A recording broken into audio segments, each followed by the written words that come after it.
Et Oni signifie fils de Madoulet. Ça m'a poussé à faire l'exégèse et comprendre pourquoi Rebecca avait donné à son fils le nom de Oni. J'ai compris certaines vérités que je vais partager avec lui. Il a donné Oni, qui signifie les fils de Madoulet. Pourquoi les fils de Madoulet? C'est qu'il y avait quelque chose. J'ai compris bel et bien cette phrase que Rachel avait utilisée. La Bible dit, lorsque la mère d'Ichabod a donné naissance à son fils, c'est que sa mère a dit, il sera appelé Ichabod, parce que l'arche de Dieu a été prise. C'est que ce nom était venu, parce qu'il y avait l'absence de l'arche de Dieu. Quand il dit Ichabod, ça veut dire que la gloire de Dieu. À d'autres termes, la souffrance qui est venue à Israël a été posée sur ses fils. Et lorsque Rebecca aussi a dit Ben-Oni, qui signifie le fils de Madoulet, c'est qu'il y a une réalité qui a fait en sorte que Rachel puisse donner ses noms. Quelle était cette réalité?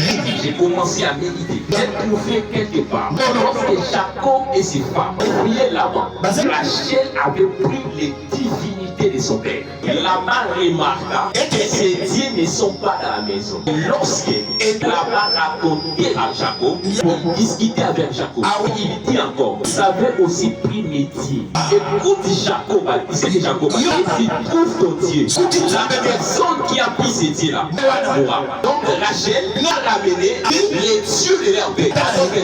Rachel était charmée. Rachel marchait avec Jacob, mais elle ne comprenait pas Jacob. Elle n'avait pas bien compris les dieux de son mari. À d'autres termes, elle croyait que les richesses ne pas aux dieux de leur père. Ces dieux-là amenaient la complication de la vie de Rachel. Mais attention, toi qui es chrétien, n'aime pas dedans et pas dehors. Il connaît bel et bien que la Bible interdit ce que tu es en train de faire.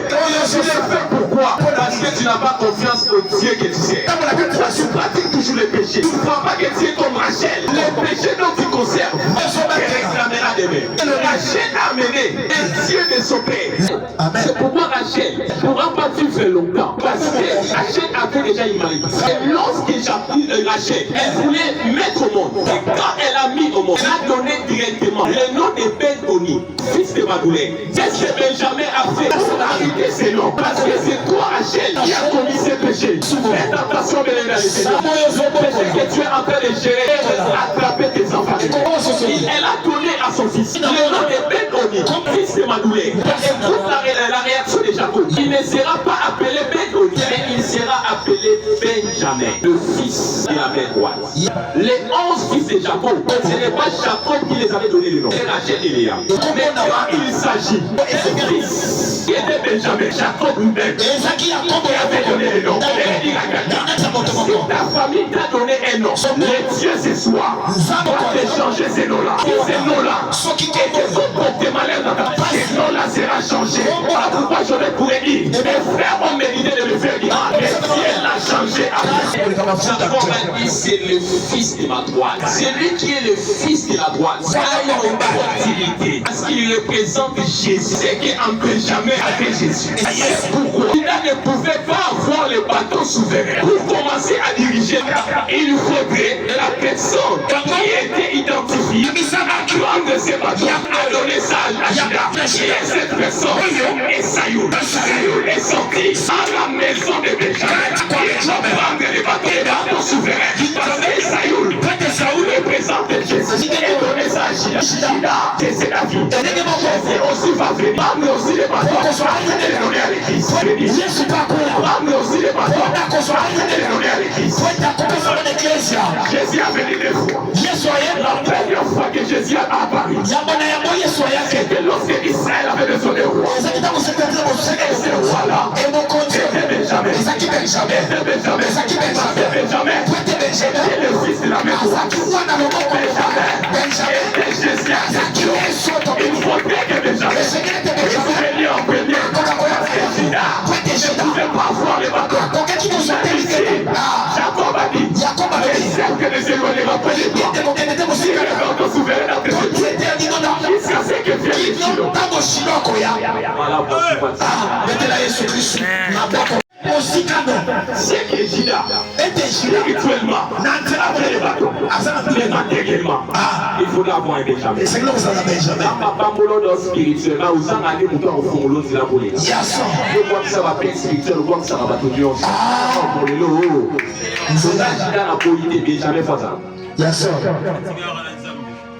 Il y a un moment là, tant qu'on peut pas vous la vie, va se faire combien? Il y a combien de personnes? Des tribus de Juda et de Benjamin, les 10 tribus étaient à part. C'est ça, non? Pourquoi? Parce qu'elle était là. Parce que combattre qui me compte. Et la Bible est appelée. Et Benjamin, c'était le fils à la droite. Benjamin représentait Jésus. Benjamin était Jésus et ses frères. Amen, amen. C'est que si Benjamin était Jésus et ses frères, c'est que Jésus était Jésus des 12 apôtres.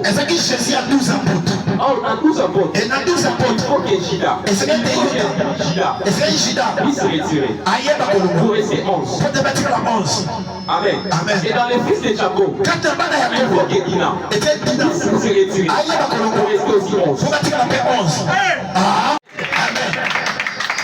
Dina ne pouvait pas être compté parmi les enfants de Jacob. Parce qu'il était une femme. C'est une abomination. La même aussi avec Gina. Ne pouvait pas être compté parmi les 12 apôtres. Ils vont faire l'évangélisation. C'est au nom de 11. Parce que Jésus est mort. Les 12e. Chante les prières dans les noms de Jésus. Tu es Benjamin de ta famille. Tu es Benjamin de ta famille. Tu as ta famille. Dans le succès. Au nom de Jésus. Est-ce que je peux avancer? Est-ce que je peux avancer? Et la Bible est en train de me dire.